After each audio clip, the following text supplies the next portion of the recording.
思和來思都是花樣難知，老師連時間校對的優秀種子，來先只喜愛讀書，偏偏他倆早見晚見，每日着住同樣純白襯衣，羅曼史開場圈，相鄰的桌椅，不過二人不夠放肆，能成為密友大概總帶着愛，但做對好兄弟又如此相愛，旁人會說不該，忘形時但望似有一面退開，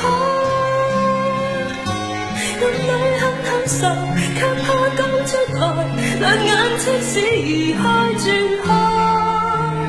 心裏面也知這是愛。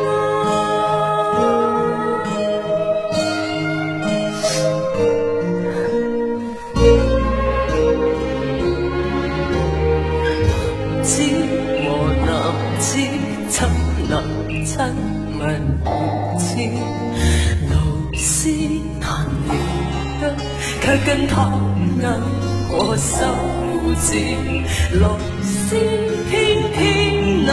樣痴。終於一次他不過去四目對望，然後垂下襯衣，迷惑中的老師，此時先自知，讓後門望這手中句子，能成為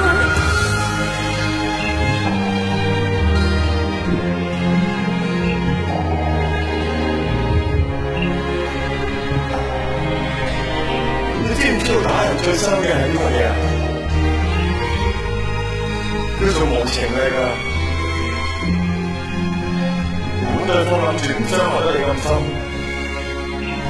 但係最後尾反現到你唔識點樣去保護自己，嗰個老師根本唔知乜嘢係愛，所以先至可以用無情嚟傷人咁深咁痛。但係好可惜，我哋兩個都控制唔到自己。